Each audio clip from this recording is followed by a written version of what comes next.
क्या तेज प्रताप यादव अब एनडीए में जाने वाले हैं?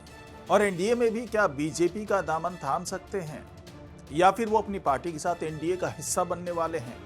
ये वो तमाम कयास हैं जो लगाए जा रहे हैं, क्योंकि वो विजय सिन्हा के दही चूड़ा भोज में पहुंचते हैं और उनका वहां पहुंचना, विजय सिन्हा के साथ बातचीत करना, ये जो सियासी संकेत दे रहा है। और उसके बाद फिर दोपहर होते होते चीजें बदलने लगती है। तेज प्रताप यादव पहुंच जाते हैं राबड़ी आवास में, वहां पर लालू यादव और राबड़ी देवी से मिलते हैं, अपने भाई तेजस्वी यादव से मिलते हैं, अपने भतीजी को खिलाते हुए गोद में नजर आते हैं। तो फिर ये समझ में आता है कि आखिरकार अब माजरा क्या है।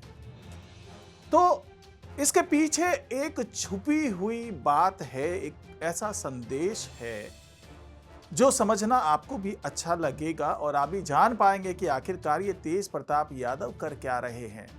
कभी विजय सिन्हा के बहुत करीब आते हैं, कभी विजय सिन्हा को अपने यहाँ बुलाते हैं, कभी वो लालू यादव से मिलते हैं, कभी लगता है कि परिवार में एकजुटता हो रही है, लेकिन इसके पीछे एक बड़ा खेल चल रहा है। तो इसी पर बात करेंगे आज की इस वीडियो में, तो इस वीडियो को आखिर तक जरूर देखिएगा। नमस्कार, मैं हूं डॉक्टर सुरजीत सिंह और आप देख रहे हैं YBN बिहार झारखंड। अगर आपने अभी तक इसे सब्सक्राइब नहीं किया है तो सब्सक्राइब कर लीजिए, और अगर आपको ये वीडियो अच्छा लगे तो लाइक कीजिए, शेयर कीजिए और कमेंट जरूर कीजिए। तो तेज प्रताप यादव विजय सिन्हा के आवास पर पहुंचते हैं। मौका था दही चूड़ा के भोज का। भोज में शामिल होते हैं। इस दौरान मीडिया वाले भी उनके पास पहुंचते हैं और पूछते हैं कि भाई आपका यहाँ कैसे आना हुआ। विजय सिन्हा तो आपके धुर विरोधी रहे हैं, यानी कि जो बीजेपी है, जो नीतीश सरकार है, उसे तो अदावत रही है तेज प्रताप यादव की। लेकिन चुनाव से पहले कुछ नरम रुख दोनों तरफ से दिखाया गया। तेज प्रताप यादव को बाकायदा वाई श्रेणी की सुरक्षा दे दी गई। उसके बाद से ये लगने लगा था कि शायद तेज प्रताप यादव की नजदीकी एनडीए से बढ़ने लगी है, क्योंकि यहां तक कह दिया उन्होंने कि भाई मैं थूक के चाटने वालों में से नहीं हूं और मैं गीता की कसम खाता हूं कि मैं वापस आरजेडी में नहीं जाऊंगा। तो अब एक बार फिर जिस तरीके से वो नजर आए विजय सिन्हा के दही चूड़ा भोज में, तो उसे सवाल उठना तो लाजमी था कि क्या अब मन बना लिया तेज प्रताप यादव ने कि वो अब एनडीए का दामन थाम लेंगे।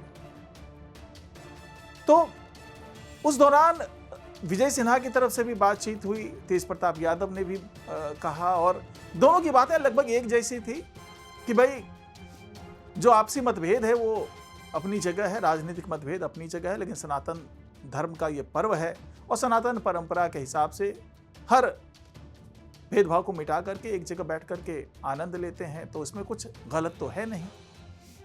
लेकिन बात यहीं तक नहीं रही, क्योंकि मीडिया वालों ने जब आगे पूछा तेज प्रताप यादव से कि क्या आप एनडीए में शामिल होंगे, और अगर ऐसी कोई मंशा नहीं थी तो साफ साफ नकार सकते थे। तेज प्रताप यादव साफ साफ कह सकते थे कि नहीं जी, बिल्कुल ऐसा नहीं होगा, जैसा उन्होंने आरजेडी के बारे में कहा था चुनाव से पहले कि मैं गीता की कसम खाता हूं कि मैं आरजेडी में वापस नहीं जाऊंगा। ऐसी कोई कसम खा लेते ना कि नहीं भैया कुछ भी कह लो, लेकिन हम एनडीए में तो जाएंगे नहीं। लेकिन ऐसा कहते नहीं है, कहते कि देखिए आने वाले दिनों में कुछ भी हो सकता है, नजर बनाए रखे और आपको मैं सूचित जरूर करूंगा, मीडिया कर्मी को कहा तेज प्रताप यादव ने। तो संदेश आना शुरू हुआ कि तेज प्रताप यादव अब पाला बदल रहे हैं। लेकिन अगले ही पल सोशल मीडिया पर तमाम तस्वीरें आना शुरू होती है। तेज प्रताप यादव तस्वीरें पोस्ट करते हैं, एक्स हैंडल पर बताते हैं कि वो राबड़ी आवास में पहुंचे हैं और लालू यादव से मिलते हैं, राबड़ी देवी से मिलते हैं, तेजस्वी यादव से मिलते हैं, सभी को निमंत्रण देते हैं कि आप हमारे आवास पर आइए दही चूड़ा भोज में शामिल होने के लिए। और अपने गोद में तेजस्वी यादव की बेटी कात्यायनी को खिलाते हुए नजर आते, अपने भतीजी को खिलाते हुए नजर आते हैं।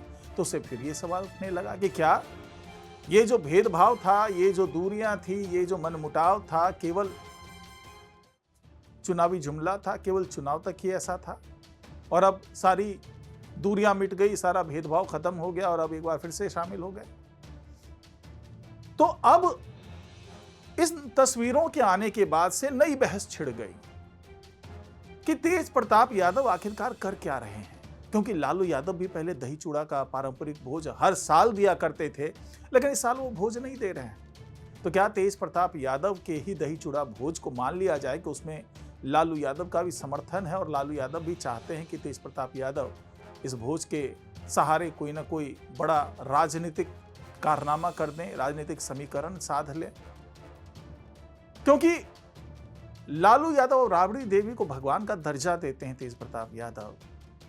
ऐसे में अब एक बड़ा सवाल ये उठता है कि क्या आपसी भेदभाव, मनमुटाव सब कुछ दिखावा था, नाटक था? और विजय सिन्हा के पास जिस तरीके से दौड़ दौड़ कर पहुंच रहे हैं तेज प्रताप यादव, क्योंकि वो भू सुधार मंत्रालय के हैं मंत्री विजय सिन्हा, और भूमि पर अतिक्रमण और अवैध तरीके से अगर कोई कब्जा है तो उस पर कड़ी कार्रवाई कर रहे हैं, राजस्व विभाग के भी मंत्री हैं। तो ऐसे में ये भी माना जा रहा है कि लैंड फॉर जॉब स्कैम पर थोड़ी रियायत की मांग शायद तेज प्रताप यादव कर रहे हैं, और साथ ही जो जमीन को एक बार फिर से जांच पड़ताल के दायरे में लाने की बात की है विजय सिन्हा ने कि लालू यादव की जितनी भी जमीनें हैं सबकी जांच की जाएगी, उनके कागज खंगाले जाएंगे, उनके दस्तावेजों की समीक्षा की जाएगी। तो उसमें उस जद में तो सभी लोग आएंगे, क्योंकि लालू यादव की जमीन पे हक तो दो बेटों का है, उनकी बेटियों का है। तो ऐसे में तेज प्रताप यादव का भी हित प्रभावित हो रहा है, और साथ ही अगर ऐसी कोई कार्रवाई हो जाती है तो हो सकता है कि उस कानून का जो शिकंजा है वो तेज प्रताप यादव तक भी पहुंचे। और दूसरा ये कि तेज प्रताप यादव भी नहीं चाहेंगे कि लालू यादव के खिलाफ कुछ इस तरह की कार्रवाई हो या वो नए झमेले में फंसें।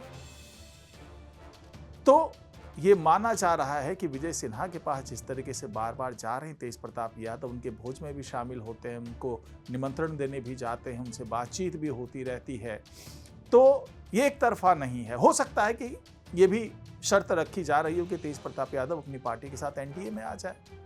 हालांकि उसे बहुत ज्यादा फायदा होता हुआ ना तो बीजेपी को नजर आ रहा है, ना जेडीयू को नजर आ रहा है। तो क्या केवल उद्देश्य ये है कि आरजेडी और जो लालू यादव की फैमिली उसमें दरार आ जाए और आने वाले दिनों में इसका राजनीतिक फायदा जेडीयू को मिल जाए, बीजेपी को मिल जाए, एलजेपीआर को मिल जाए, आरएलएम को मिल जाए या हमको मिल जाए? क्या इसीलिए तेज प्रताप यादव को अब तोड़ने की कोशिश की जा रही है? क्योंकि तमाम जो दही चूड़ा भोज के आसपास जो बातें निकल करके आ रही है, एक दो दिन ये चर्चाएं और भी चलेंगी और अलग अलग समीकरण गढ़े जाएंगे, अलग अलग भोज में कौन कौन से लोग पहुंच रहे हैं उनको देख करके, उनसे लोगों के बॉन्ड को देख करके भी ये अंदाजा लगाया जाएगा कि आने वाले दिनों में ऊंट किस करवट बैठता है। तो कुल मिलाकर के ये कहा जाता है कि तेज प्रताप यादव जो अपनी गोटियां आगे बढ़ा रहे हैं, अपने जो प्यादे आगे कर रहे हैं, उससे दो संकेत मिल रहे हैं। या तो वो वाकई एनडीए के नज़दीक पहुंच रहे हैं या फिर नज़दीक पहुंचने का दिखावा कर रहे हैं ताकि उसका फ़ायदा मिल जाए, उनके पिता को फ़ायदा मिल जाए और थोड़ी सी नज़रें इनायत कर दे विजय सिन्हा और उससे थोड़ी सी राहत मिल जाए उनके पूरे परिवार को। शायद ऐसी भी कोई कोशिश हो सकती है। तो फिलहाल आज की रिपोर्ट में इतना ही। नमस्कार।